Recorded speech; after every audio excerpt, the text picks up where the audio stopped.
Timothy chapter 1, verse 15. Here's a trustworthy statement, Timothy, that deserves full acceptance.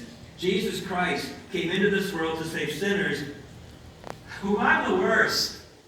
Okay? I'm looking at my life right now, he says, I'm reflecting on it. Why did he save me? Why did God open my eyes? What was about me that was lovable? Why would he come down from the heavens, and why would he save sinners? But by the way, I'm the worst. Now everybody could have said, no, you weren't the worst, man. You were trained under Gamaliel, who was a top theologian for the Jewish faith, and you were trained to be a rabbi. You were trained to be in the Pharisees, and you were a legal scholar, and you held to the law like just every, crossing the I and whatever, no, crossing the I, crossing the T. I mean, you were doing all of this, and now this is your reflection that thanks be to Jesus, because I was the worst of all sinners. He's talking about in this letter, if you're to read it, failures that he's had, fatigue that he's experiencing, weakness and concerns. He just poured it right out there. We're able to read it. And at one point, Paul even wrote these words, I am despaired even of life. I am despaired even of life. Have you ever been there before? Where you have gone, I can check out like right now. Everything I look at for tomorrow is going to be worse than today. My past, I'm just the worst.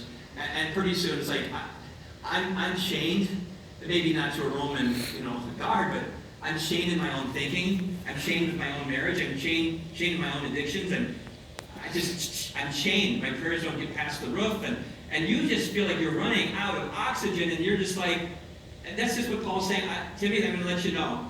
I'm even despaired of life. I don't know if I can go on any longer. Now, the truth of the matter is this, and here's what I know, church, and that is, some of you in here today are going, you're singing my song.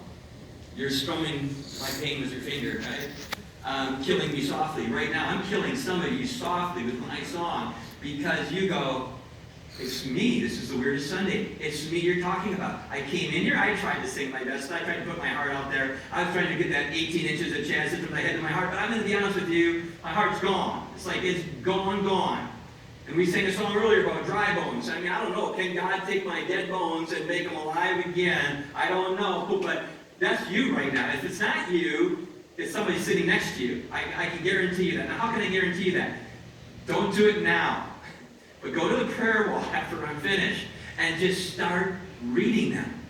And you will go, okay, who's in our church? Who's sitting in the seats? You know who's sitting in the seats? Honest people, reflective people. People who go, I'm even despaired of life.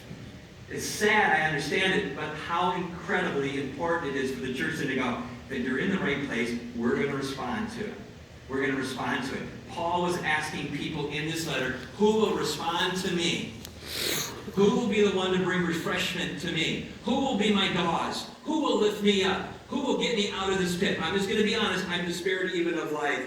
I've met with people in this church who have lost their own child from cancer. I'll be honest with you right now, it's probably the parent's greatest nightmare to have a child die before you die as a parent. It's not supposed to be that way. And when it does, I don't know how you could even express, I would like to go with my son or daughter right now. I want to be dead. I want to be gone. I don't want to be here. I can't live like this anymore. I won't be able to be the same. Everything has changed type of thing. And I've met with people right here at this church who have had that happen. Also those who've lost a child from addiction. Those who've lost a spouse from illness. Those of you who have terminal illness right now. Those of you who have been bullied and at school, you just felt like you were always the awkward one. I've met with numbers of people who struggled with their sexual identity. They're going, I don't know, it's confusing to me. I'm depressed. I feel like I'm despaired of all of life. We've had this encounter here at this church. Those who struggle with mental illness or fatigue, spouses who've cheated on them, those who've been betrayed by a close friend, and the list goes on and on and on. You just go to the prayer wall and you can just see all of those short letters right there on the wall. We have a massive group of people here who are honest enough to say, help. Help. I feel like I lean back. I feel like I'm drowning in the water. Where's my gauze to lift me up? He says, I'm despaired even of life. And he's writing this from the dark dungeon. And oh, by the way, he's going to meet up with Nero. Nero, everybody would say Josephus, who wrote a book during the first century, he wrote not books, but he was like a newspaper reporter. He reported the times of Jerusalem, things that were going on at that time, and many historians at colleges used Josephus' work along with the Bible to put categories together. But he writes about Nero was so brutal that when his mother disagreed with him on one thing, it was about there was a political arena, like who is going to get what land, what's going to be spread out to his family, whatever, and she disagreed with his ruling on his family, he had his own mother put to death because she disagreed with him. Now, I don't want any student in here or teenager to go, that's a great idea. We're going to have a little Nero at home here, right? That is not a good thing. He had his own mother put to death. And he thought of torture, ways of torturing people that would make the crucifix look like a slap in the hand. In fact, in several ways, he would do this to Christians. He would say, I don't want to have them crucified. He had that option as the Roman emperor. He would say, we'll do this. We'll just dip them in wax and we'll start them on fire and they'll light my courtyard. And so they would have Christians dying by hot wax being lit on fire. He had one technique in which he would have a Christian lay down and they would tie a noose or a rope around the Christian's neck and then around his ankles. He would have two horses facing the opposite direction and he would just give the shout and the horses would go in the different direction. Either the head would pop off or the body would be torn in two. In fact, Apostle Paul referenced 4 times about Christians being torn in two. This is coming from Nero. So, oh yeah, it's in the dark dungeon. Oh yeah, this is painful, but now he's going to go beat Nero. Can you imagine? You can. Because some of you right now have your own Neros that you go, I'm being torn apart right now. My head is coming off. My feet are going the other direction. My life is in turmoil. I'm not being refreshed right now. I'm losing hope. I'm getting despaired of life. If Paul ever needed someone to refresh him, it was now, because littered and chalked through his writings of this letter, the theme that he was struggling with, as you're going to see here, is abandonment. Abandonment, rejection. It's probably the most traumatic emotion you can have when you feel deserted or abandoned or rejected. Not many people recover from that. And so here he is saying, all of Asia, those who I have spent the most time with, the people of Asia that I wrote to, yeah, they're even rejecting me. You'll see this in just a minute as he's talking about this and giving reflection. In his letter to Timothy, he writes 2 things. First, Timothy, a plea to you. If you could come before winter, that would be great. Because nobody survives the winters in this dark, dark, cruel dungeon. So if I could see you before winter, at least bring some refreshment to me. I just need to see your face, your smile. I need something from you so I feel at least some hope in my life. And then the second thing he writes to Timothy is this. Timothy, you are aware that all of Asia has deserted me. Those that I spent the most time with sharing the gospel with, those that I started churches in all the places, those shipwreck moments that I had when I lost sleep, I was persecuted, stoned, all of that for Asia. And right now, you would think, wouldn't you think they would at least text me, email me, do something to say, hey, we're pulling for you, we hear you're in Rome. But like I'm getting stabbed in the back, they're not even there for me. And he says to Timothy, you are aware that all of Asia has deserted me.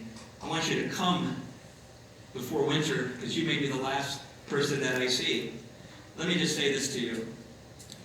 I think some of us, if you've been in church at all very long, you're going to get a dosage or a dose of, where's the church? Where is the church when I'm going through this? And the church isn't the building, the church is the people. I've left little tags out, I prayed, but I haven't got one call, not one text, not one reminder, hey, listen, you still are awesome. God has a plan for you. It's just like crickets. And some of you have come from churches like that, and you're hoping when you come into this church that it could be different. I think it can. But I think the church has to learn from this message how to operate as little big shots and not wait for superheroes or other people to come in and do the work for you, but that you are planted where you're planted at this time with your spouse or maybe your singleness or your infertility or whatever you're going. You are in that place where God has you for a purpose. And we're going to find that out because this is what Paul is talking about when it comes to rejection and abandonment and desertion. And basically he's saying this, where are the people, Timothy? Where are the people who can bring refreshment to me? So he writes this for one purpose, and we're going to meet that purpose right now. Enter Exhibit A in this story of Timothy, this letter of Timothy, a guy who goes by the name of Onesiphorus. Onesiphorus. If he showed up and he was one of our greeters, you'd go, I need to get my glasses clean because I have no idea what that says. Who would name their kid Onesiphorus, right? It's a Greek word, so if you study languages, you know that's Greek. It's a Greek word. And this guy shows up in the print of Timothy for just a very short period of time. And let me read to you what Paul wrote about him, coming from Paul's second letter to Timothy, chapter 1, verses 15 through 18. You know that everyone in the province of Asia has deserted me, including Phygellus and Hermogenes, okay? These are two guys that would be like the three amigos when they're together with Paul. And he's saying to Timothy, you thought we could be separated. We were like finishing each other's sentences. I mean, Phygellus and I and Hermogenes, we were talking the same thing, preaching the gospel. We were in each other's Christmas photos, whatever the case might be. And now they have even left me. And now, verse 16, we meet our little big shot. May the Lord show mercy to the household of Onesiphorus, because he often, what? Refreshed me. He refreshed me and was not ashamed of my chains. On the contrary, when he was in Rome, he searched hard for me until he found me. May the Lord grant that he will find mercy from the Lord on that day. Now, let me explain a little bit about this.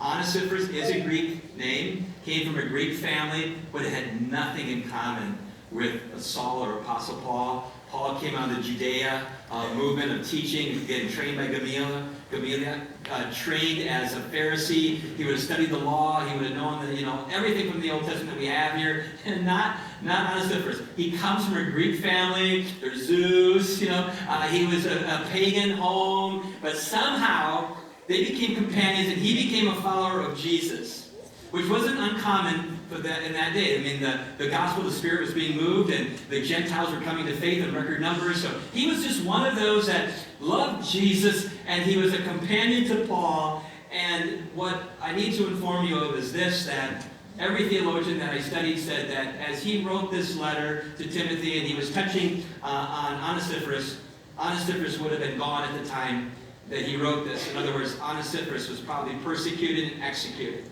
So he's actually writing to his home, to his household at this time. And that's why he says, may the Lord grant that he will find mercy from the Lord on that day. In other words, what he's saying is, as he meets Jesus, God will have mercy on him for what he has done and how he has refreshed me. Now, here's what's interesting about the Greek.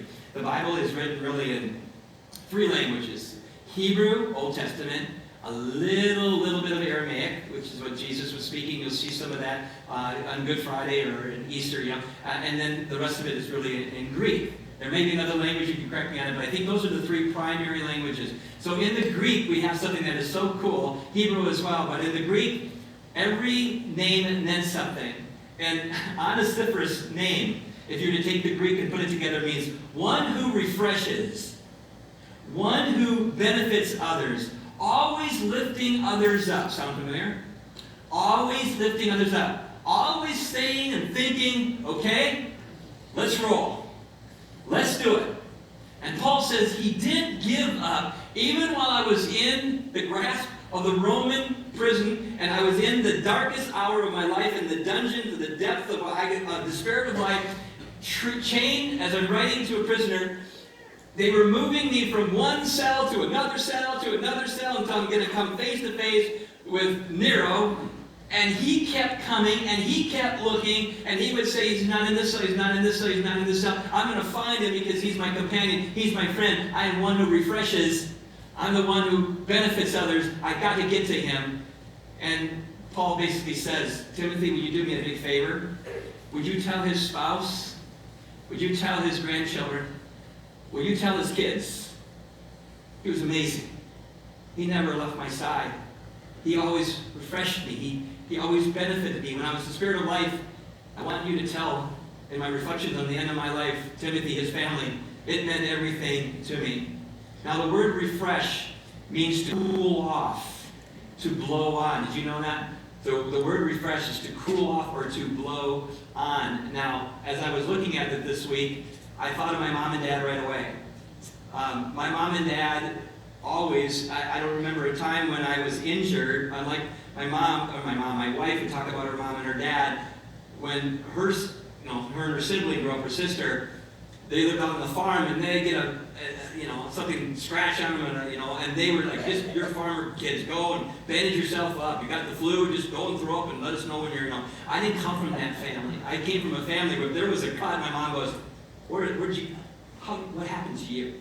And you can imagine that there was a day that I went down on my remember the Huffy bikes, and they had the banana seat, it was yellow, I had a big flag on it, so they could keep an eye on me. And I remember my mom and dad training me on this Huffy banana seat bike, and it wasn't never tight, the seat, I was always like going sideways when I was riding, okay? So I'm going down this hill, a hill called Cinder Hill. My wife would know, you don't ride a bike down Cinder Hill. There's a reason for the word cinder. And as I'm going down there, my tires are beginning to shake. Houston, we got a problem. And the next thing you know, I went right over to my handlebars. I wiped out. I'm sharing this because I remember coming back to my house, and my mom was there that afternoon, and she saw me, and I didn't have the wit back then to go, you should see the other guy. But I walked into the house, and my mom started putting some balm and some stuff on me, but I'll never forget her look. She's blowing on it while she's doing it. What's she doing? She's cooling off the burn. And this is what the church is at its best, is when we go into those people who are chained on that back wall, or if you're not honest enough to admit it, in you right now, and we go, I'm not giving up on you, Paul. They're hiding you in different places. By the way, I've been to Rome. I've seen the Colosseum. Underneath the Colosseum during the tour, there were over 70 jail cells, dungeons that they had created. So Nero could think of his wicked ways to torture people while they were in their cage like birds. And so they would move Paul around to different locations so he couldn't be stolen. And you know what happened? Here comes Onesiphorus going, where is he? I'm not giving up. Come on, go home. I'm not giving up. I'm not giving up. Church will do well to remember that. Because sometimes we get a little bit afraid of people in chains. So let me ask you a question. Are you afraid of chains? Are you afraid of chains? Do chains frighten you? When you lock up with somebody at work and they begin to pour it out, they begin to trust you, and you're going, as I would go, Jesus, please, you got to talk through me right now. I have no idea what I'm going to say right now. And sometimes it's not even about saying something. You know what it's about, right? Just flesh on flesh. You just listen really, really well. You show compassion.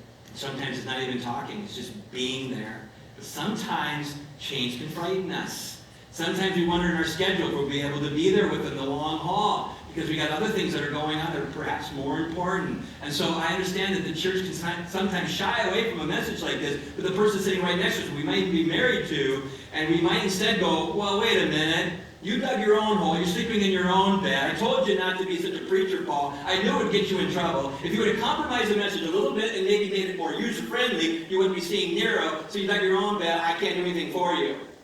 And sometimes we do that at the church. Well, let me tell you about Martha, man, and Mary, and Steve, and Bob, and I'm going to tell you why they got some real issues going on at their home. I can understand why their kids are wayward, because I tell you, they don't even discipline. What are you doing? They're in chains.